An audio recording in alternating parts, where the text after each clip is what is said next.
So Alrighty. here we are in Rock Art Greece with Hannes van Dahl. Hello, Hannes. It's good to be here. On Sabaton, on the mighty Sabaton.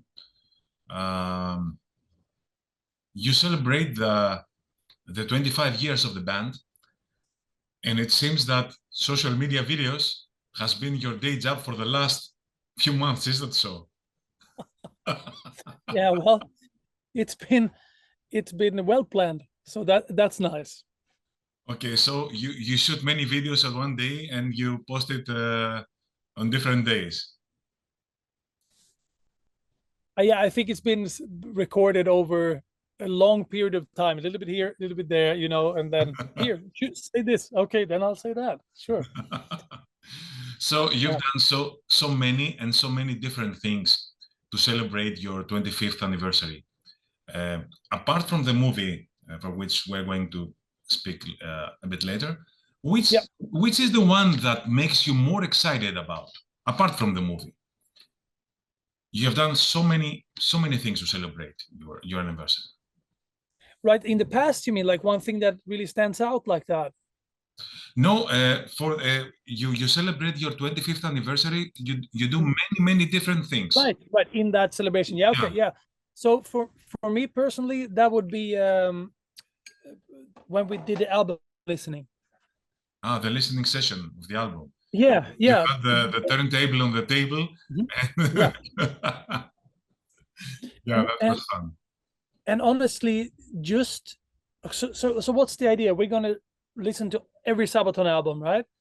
How would we do that? Yeah, let's do it like we did it when we were 15. We sit down. If somebody wants to have a drink, they can have a drink, and we drink beer or whatever, and we listen to heavy metal music, and then we talk. So it was a very relaxed way of, one, hanging out, two, listening to the albums, and just sharing memories. And the whole thing is one take, right? So the whole thing is live. So it's a very honest thing to do like that. So I enjoyed it thoroughly. And yeah, I mean, having Tobbe all of a sudden in the middle of it too, it's just a great surprise. So that would be my favorite part. Yeah. Yeah. What inspired the idea to create the Sabaton, the tour to end all tours as a concert film? Right. Um, Basically, um, I think that it was one of those nights. It was really one of those nights where everything came together in such a great way. Everything from the set list to the production to the theatrical. Have you seen it, by the way? I haven't seen the movie. No, no. Right, you haven't seen it yet. So it's definitely one of the more or the most theatrical tour we have ever done, and it's the biggest production by far we have ever done, without a doubt. And that show in Amsterdam, where we had 16,000 of our closest Dutch friends there, and as you know, as a music lover, I would assume that what makes a good show, it's the audience and the band, right? That makes a good show like this. And that was one of those nights where that happened, and I came off stage like with this really good feeling, genuinely good feeling of like, fuck yeah, dude, like that was great. That felt so good. And now we filmed it. So okay, there we go. What's the best way to enjoy this afterwards if you weren't at the show, or even if you were at the show, with the right sound? Yeah, cinema kind of says it all, because it's better sound than any of us has at home probably, and a big screen. So yeah, there you go. Pretty much just a great night. So how does this concert film differ from previous Sabaton releases like DVDs, live DVDs, and live recordings? That the fact just that you can watch it on the cinema, on a big Well, screen? yeah, that's for one, I would say. Like also the Dolby Atmos mix, right? Which Mm. is a cool thing. But I would say the main thing, what's the biggest difference? It's a different tour. it's a very different night, basically. Yeah, that I would say is the biggest difference. Yeah. The film, as well as your live shows on this tour, features a lot of pyros and special effects. How do you ensure that these elements enhance the performance rather than overshadow the music? It's a great question. I think it's a very relevant question. I think it's something that has been discussed over the years. I think I can only give you my personal take on it, and that is that's just what I think. But you need to have a good show with the band, right?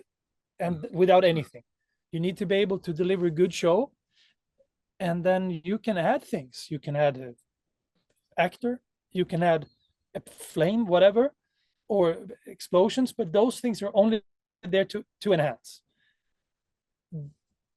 I don't think they make it a good show, but I think they can make a good show better, or more immersive, if you will.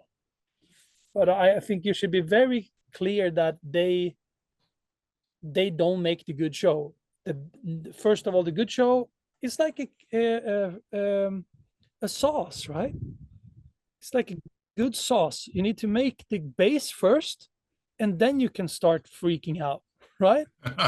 Just start freaking out, yeah. You want put some truffle in there, yeah, sure. But if it tastes like shit from the beginning, it's not going to help. Yeah. Yeah. That's how I see it anyway. Yeah.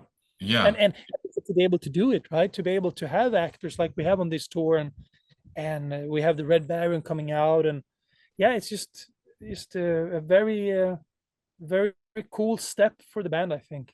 Yeah. Are there any particular historical themes or moments you have always wanted to explore in your music but haven't done so yet? Oh, that would be a question for Per and Joachim. Not for the drummer. I am totally into it, but that is still their thing. And they are, I mean, I came in with very little interest. Now I have a big interest in history, but I still don't match those guys. Yeah. Which has been the motto of Sabaton since the very beginning? When you entered, I mean, as I personally know, for example, Sabaton is a band who's extremely confident about their abilities and show respect to the bands they grew up with. I've promoted 4 Sabaton shows in Greece so far.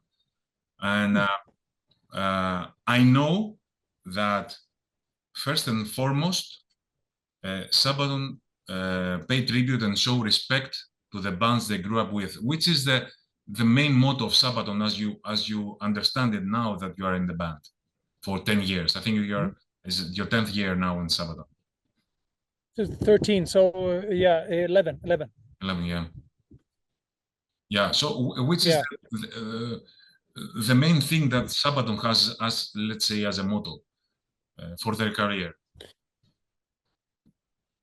Well, partly I think you just said it. I think all of us are very aware of where we come from, you know, musically, and of course we are very similar upbringing musically too, if you will. You know, next week we start the second part of the US tour with Judas Priest.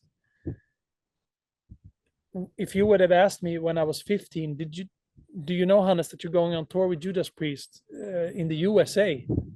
I would not have believed it, you know. So it's those bands laid the groundwork without a doubt. Otherwise, I would not be playing drums if there was no Judas Priest. That's how I got into it. So speaking of that, I think, yeah, showing respect and gratitude, I guess, for but also hard work and good plan. Hard work, yeah, for sure, yeah, and sacrifice and everything that comes with it, without a doubt, yeah. But yeah, I think you in the end you have to genuinely like it. Yeah, to do it. I have to say that Sabaton is one of the very few bands that wants to build an audience rather than grab some money, grab some more money, from my experience. They want to build an audience, and this is how Sabaton started. The first show, the first Sabaton show in Athens had from 80 to 100 people, and now they play in 15,000 people. But those 80 to 100 people, they sounded like 10,000. That's the difference. In Athens. They slowly built their audience without, even though there were less people following Sabaton in Greece than in other countries. They did not decide, Sabaton did not decide to grab more money.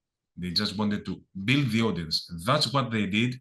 Hard work, I think, is the main thing that Sabaton has done over the years, and that should be what I think. Do you think you've paved the way for new bands, for bands in your age,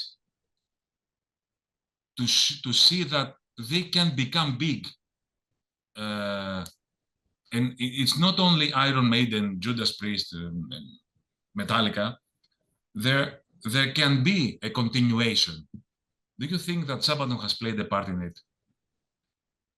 Well, first off, I have to say thank you for the big compliment. It's interesting to hear your take on it. And if we inspire somebody, I think is one of the biggest compliments you can ever get, right? Because that's how we in the end started,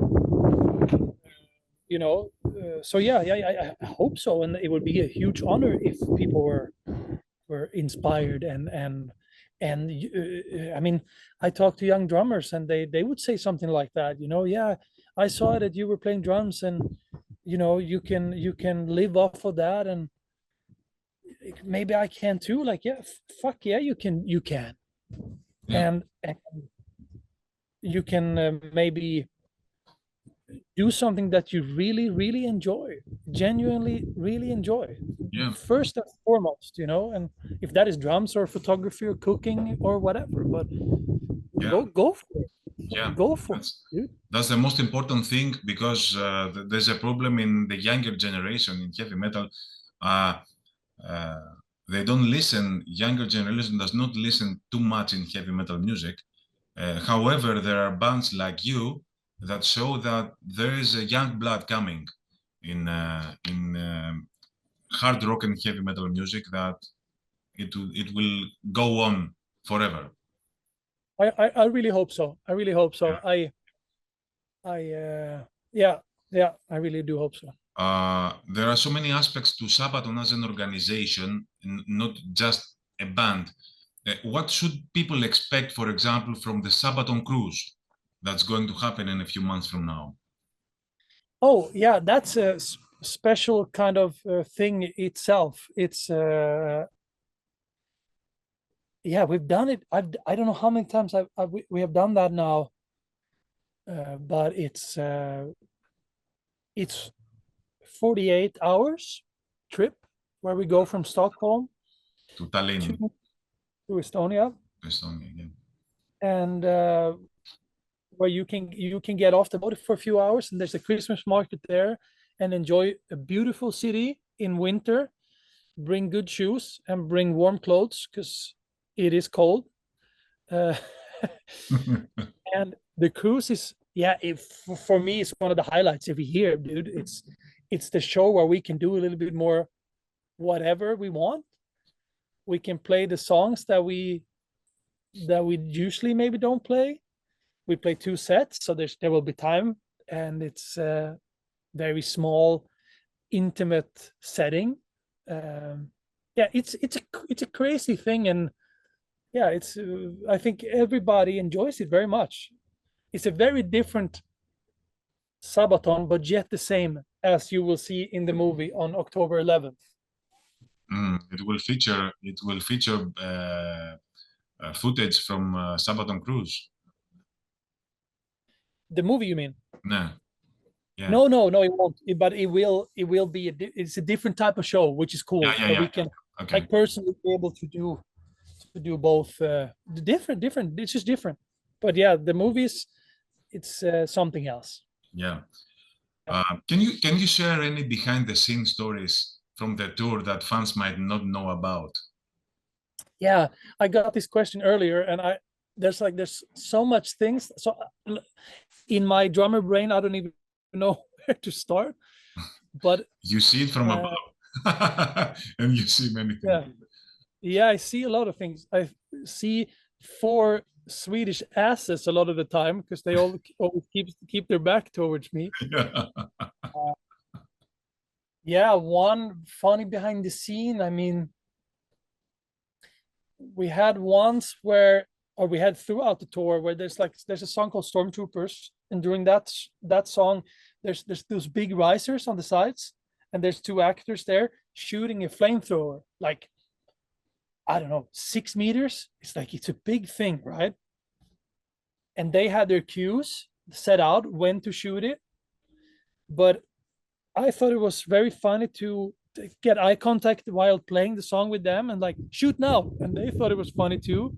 So Yeah. they would, like, all of a sudden randomly shoot it, and we would do that the whole tour pretty much. But yeah, so they would look at me, shall I shoot now? And I would go, yeah, shoot now, because I also wanted to have one of those, So small gags like that, Yeah. if you will. Yeah. But small gags like that break the routine of the tour.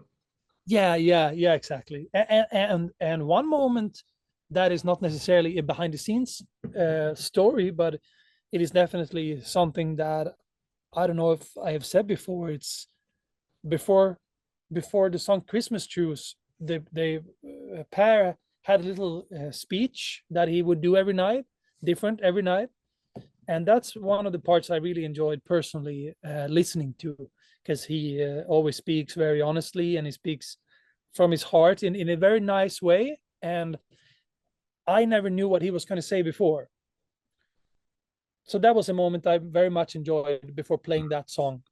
So yeah, then it's cool, because then I could go down and just have a drink some water and breathe for a bit and listen. Simply listen to what this man has to say. I mean, he's been in the band and for 25 years, so it's cool to hear still, I think. Yeah. What has been the most rewarding part of being in a band like Sabaton, both in the studio and on the road? I think it's the same answer. Yeah. For me, to be able to play music with really good musicians and people that I highly respect and like, that has been the most rewarding thing for me. Mm-hmm. For me personally, that is something that